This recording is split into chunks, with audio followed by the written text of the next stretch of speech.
तो आपका स्वागत है अली क्लासेज में। आज हम बात करने वाले हैं फिजिक्स के कुछ महत्वपूर्ण जो प्रश्न आपके एग्जाम में 2023-24 में 100% आने के चांसेस हैं। तो पहले हम शुरू करते हैं कि क्वेश्चन के बारे में। तो पहला क्वेश्चन हमारा है कूलाम का नियम तथा इसका सदिश रूप, ये आपके एग्जाम में आने की प्रबल संभावना है इसकी। दूसरा क्वेश्चन है वैद्युत क्षेत्र की तीव्रता, उस पर अच्छी पर हमको वैद्युत क्षेत्र की तीव्रता और निश्चित पर वैद्युत क्षेत्र की तीव्रता के लिए एग्जाम में क्वेश्चन आ सकता है। अगर तीसरे क्वेश्चन की बात करें तो वैद्युत ध्रुव आघूर्ण तथा एक समान वैद्युत क्षेत्र में स्थित वैद्युत ध्रुव पर बल आघूर्ण, इसका लिए आपके एग्जाम में क्वेश्चन आ सकता है। गॉस के प्रमेय से गॉस के प्रमेय सिद्ध करने के लिए, निगमन करने के लिए भी आ सकता है। अगर आगे देखें अनंत लंबाई के एक समान आवेशी सीधे तार के निकट वैद्युत क्षेत्र की तीव्रता के लिए व्यंजक आ सकता है। अगर आगे देखें अनंत विस्तार की एक समान आवेशित समतल चादर के निकट वैद्युत क्षेत्र की तीव्रता से, ये गॉस के प्रयोग के निगमन, इनके अनुप्रयोग है, ये दोनों अनुप्रयोग हैं आपके एग्जाम में, पहला और दूसरा आपके एग्जाम में आने की प्रबल संभावना है। अगर हम देखें आगे तो वैद्युत विभव तथा वैद्युत विभवांतर की परिभाषा है तथा बीमा या कुछ भी पूछा जा सकता है। विभव प्रवणता या संभव प्रश्न तथा इसके कार्य भी आपको पढ़ना है, आपके एग्जाम में आ सकता है। चौथा देखिए, जैसे अगर हम अगला क्वेश्चन देखें तो एक समान वैद्युत क्षेत्र में वैद्युत ध्रुव घुमाने में किए गए कार्य W बराबर जो निकाला जाता है वो आपके एग्जाम में आ सकता है। वैद्युत धारिता की परिभाषा, मात्रा या विमा पूछी जा सकती है। विलिखित गोली चालक की वैद्युत धारिता की परिभाषा विलिखित गोली चालक के लिए वैद्युत धारिता के लिए व्यंजक पूछा जा सकता है। परावैद्युत की परिभाषा तथा भंजक विभवांतर की परिभाषा पूछी जा सकती है आपके एग्जाम में। आगे देखें तो समांतर प्लेट संधारित्र, इस बार वेरी इंपॉर्टेंट, आप इसको कर लीजिए, ये बहुत इंपॉर्टेंट है आपके लिए। समांतर प्लेट संधारित्र की धारिता के लिए व्यंजक आ सकता है। आवेशित समांतर प्लेट संधारित्र की प्लेटों के बीच अगर वैद्युत क्षेत्र के लिए ऊर्जा घनत्व का जो फॉर्मूला होता है, ये आपके एग्जाम में वेरी इंपॉर्टेंट है। ये दोनों क्वेश्चन आपके लिए एग्जाम में है, आप इनको ज़्यादा कोशिश करिएगा, तैयार करिए। आगे क्वेश्चन देखते हैं, कुछ क्वेश्चन और जिनकी परिभाषा है या पूछे जा सकते हैं। जैसे अनुगमन वेग है या अपवाह वेग, इसकी परिभाषा पूछी जा सकती है। वैद्युत प्रतिरोध की परिभाषा पूछी जा सकती है। आवेशवाहक की गतिशीलता की परिभाषा तथा इसका सूत्र लिखने के लिए आ सकता है। वैद्युत चालकता की परिभाषा पूछी जा सकती है। विशिष्ट प्रतिरोध की परिभाषा पूछी जा सकती है आपके एग्जाम में, तथा धारा घनत्व की परिभाषा आपके एग्जाम में पूछी जा सकती है। आगे कुछ क्वेश्चन देखें तो आगे क्वेश्चन जैसे अनुगमन वेग तथा वैद्युत धारा में संबंध I बराबर NE/VD है, ये आपको सिद्ध करने के लिए आ सकता है। आगे और देखें तो अनुगमन वेग के आधार पर ओम के नियम की व्युत्पत्ति, वेरी इंपॉर्टेंट, आप इसको करके रखिए, ये आपके एग्जाम में आने की प्रबल संभावना इसकी है। ओमी तथा अनोमी परिपथ क्या आ सकता है आपके एग्जाम में पूछा जा सकता है। गत्यात्मक प्रतिरोध पूछा जा सकता है।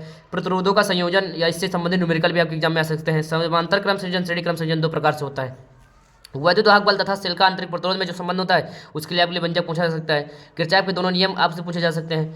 व्हिटस्टोन सेतु आप तैयार करके जाइए, वेरी इंपॉर्टेंट है। व्हिटस्टोन सेतु और मीटर सेतु और तथा विभवमापी, इसके कार्य, ये तीनों इसके जो अनुप्रयोग हुए विभवमापी के, और ये तीनों चीज़ आपके एग्जाम में पूछा जरूर जा सकता है। विभवमापी के कौन कौन से कार्य हैं, किसी सेल का आंतरिक प्रतिरोध ज्ञात करना या वैद्युत वाहक बलों की तुलना करना, तो आपके एग्जाम में 100% पूछे जा सकते हैं। जैसे आगे आए चुंबकीय क्षेत्र में तो ऑरेस्टेड का प्रयोग पूछा जा सकता है या बायो सेवर्ट का नियम पूछा जा सकता है। परिमित लंबाई चालक की जो देखिए धारावाही चालक के कारण उत्पन्न चुंबकीय क्षेत्र के लिए तीव्रता के लिए सूत्र भी पूछा सकता है, इंपॉर्टेंट सूत्र है ये फॉर्मूला।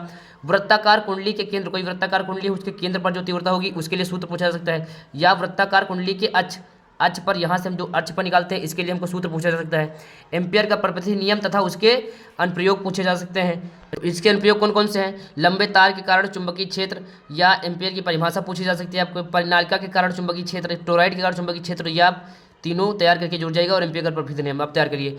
फिर आगे देखते हैं 26 नंबर क्वेश्चन का करें, दो समांतर धारावाही रेखीय तारों के बीच लगने वाले बल का सूत्र, ये वेरी इंपॉर्टेंट है आपके लिए, तो आप इसको जरूर तैयार करके जाइएगा, इसके लिए आपको पूछा जा सकता है। लारेंज बल तथा इसका व्यंजक पूछा जा सकता है आपसे।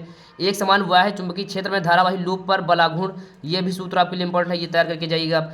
धारामापी पूछा जा सकता है आपसे। धारामापी का अमीटर में रूपांतरण पूछा जा सकता है आपसे। धारामापी का वोल्ट मीटर में रूपांतरण आपसे पूछा जा सकता है। और आगे देखें तो बाह्य चुंबकीय क्षेत्र में चुंबकीय द्विध्रुव को घुमाने में किया गया कार्य, वेरी इंपॉर्टेंट है, ये पूछा जा सकता है।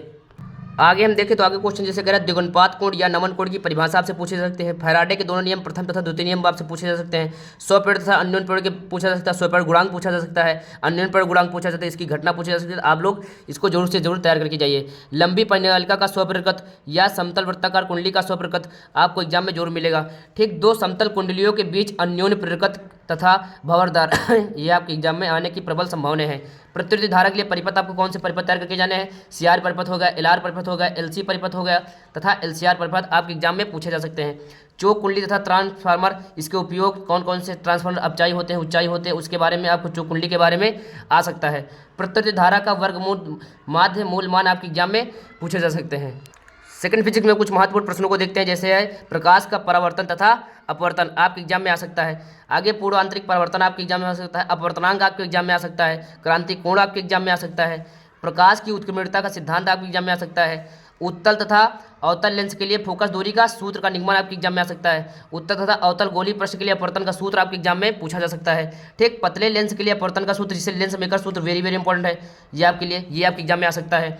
पतले लेंस के लिए न्यूटन का सूत्र आपके लिए बहुत इंपॉर्टेंट है, पूछा जा सकता है। संपर्क में रखे दो लेंसों की फोकस दूरी के लिए सूत्र, जो दो लेंस संयोजित करके लगाए जाते हैं उनके लिए सूत्र क्या होगा। विस्थापन विधि द्वारा उत्तल लेंस की फोकस दूरी के लिए सूत्र आपके एग्जाम में पूछा जा सकता है। प्रकाश का वर्ग विक्षेपण आपके एग्जाम में पूछा जा सकता है। प्रिज्म द्वारा अपवर्तन का सूत्र आपके एग्जाम में पूछा जा सकता है। ये आपके सेकंड फिजिक्स क्वेश्चन है। आप इतने क्वेश्चन को तैयार करके जाइए, आपके एग्जाम में कामयाबी जरूर मिलेगी। कुछ और क्वेश्चन को हम लोग देखते हैं। कह रहे हैं मानव नेत्र तथा इससे संबंधित दोष तथा निवारण, जैसे निकट दृष्टि दोष होगा, दूर दृष्टि दोष हो गया, आपके एग्जाम में पूछे जा सकते हैं। दृष्टि वैषम्य क्या है, इससे संबंधित जो भी दोष है इसके निवारण कौन कौन से लेंस प्रयोग होते हैं, तो आप नेत्र तथा इसके निवारण पढ़ के जाइए। सरल सूक्ष्मदर्शी तथा संयुक्त सूक्ष्मदर्शी आपके एग्जाम में पूछा जा सकता है। हाइगेंस का तरंग का सिद्धांत पूछा जा सकता है। ठीक, और तरंगाग्र किसे कहते हैं ये भी पूछा जा सकता है। तरंग हाइगेंस के द्वितीयक तरंगा का सिद्धांत से परावर्तन तथा अपवर्तन दोनों की व्याख्या, परावर्तन की व्याख्या आपको सिद्ध करना होगा और अपवर्तन का अलग, या तो ये आ सकता है या तो परावर्तन वाला आ सकता है। तो आप इस पर जरूर ध्यान दीजिए और इसको करके जरूर जाइए। आगे अगर हम देखें तो व्यतकर्ण में आपसे पूछा जा सकता है संपोषी व्यतकर्ण तथा विनाशी व्यतकर्ण। यंग का द्विरेखा छिद्र प्रयोग पूछा जा सकता है आपसे, इंपॉर्टेंट है काफी। फ्रेंच चौड़ाई के लिए व्यंजक आपके एग्जाम में पूछा जा सकता है। अगर देखें विवर्तन की बात करें तो विवर्तन में फ्रेनेल विवर्तन या फ्राउनहोफर विवर्तन आपकी परिभाषा या डिफिनेशन पूछी जा सकती है, या एकल झिल्ली द्वारा के कारण प्रकाश के विवर्तन या विवर्तन के लिए सूत्र या इससे संबंधित न्यूमेरिकल आएंगे। ठीक, अगर प्रकाश वैद्युत प्रभाव में देखें तो प्रकाश वैद्युत प्रभाव तथा देहली आवर्त की परिभाषा या देहली तरंगदैर्घ्य की परिभाषा या कार्यफलन की परिभाषा या निरोधी विभव की परिभाषा आपके एग्जाम में जरूर से जरूर पूछी जा सकती है। आगे अगर हम देखें, आगे बात करें तो आइंस्टीन का प्रकाश वैद्युत समीकरण, आइंस्टीन का प्रकाश वैद्युत समीकरण या दे ब्रॉगली, ये वेरी इंपॉर्टेंट है। आइंस्टीन का जो प्रकाश वैद्युत समीकरण आपके एग्जाम के लिए बहुत इंपॉर्टेंट है। दे ब्रॉगली तरंगदैर्घ्य, ये भी आपके एग्जाम के लिए काफी इंपॉर्टेंट है, तरंगदैर्घ्य का सूत्र।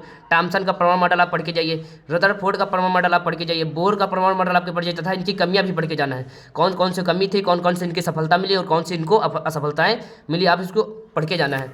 आगे बात करें तो उत्तेजन विभव तथा आयनन विभव पढ़ के जाना है आपको। हाइड्रोजन परमाणु की जो उत्सर्जन स्पेक्ट्रम की जो श्रेणियां हैं, उनको श्रेणियां आपको कौन कौन सी पढ़नी है। लाइमन श्रेणी पढ़नी है आपको, बामर श्रेणी पढ़नी है, पास्टन श्रेणी पढ़नी है और ब्रेकर श्रेणी पढ़नी है और फुंड श्रेणी पढ़नी है। आगे और कुछ घटनाएं जैसे युग्म उत्पादन तथा युग्म विनाश की घटनाएं आपको पढ़ के जानी है। नाभिकीय विखंडन तथा नाभिकीय संलयन से हर बार क्वेश्चन आता है, आप इस चैप्टर को आप अच्छे से पढ़ के जाइए, इस चैप्टर से आपको कुछ ना कुछ जरूर मिलेगा। और द्रव्यांशति तथा बंधन ऊर्जा इस तरह कोई ना कोई क्वेश्चन आपके एग्जाम में जरूर से जरूर आ सकता है। कुछ और महत्वपूर्ण क्वेश्चन की बात करें तो पी टाइप अर्धचालक आपके एग्जाम में पूछा जा सकता है, वेरी इंपॉर्टेंट है। एन टाइप अर्धचालक आपके एग्जाम में पूछा जा सकता है, या पीएन संजय डायोड आपके एग्जाम में पूछा जा सकता है। पीएन संजय डायोड का पूर्ण तरंग दृष्टिकारी के रूप में कैसे उपयोग होता है, दृष्टिकारी के रूप में, और पीएन संजय डायोड का अर्ध तरंग दृष्टिकारी, वेरी वेरी इंपॉर्टेंट है। ये दोनों में से कोई एक एग्जाम में आने की प्रबल संभावना है।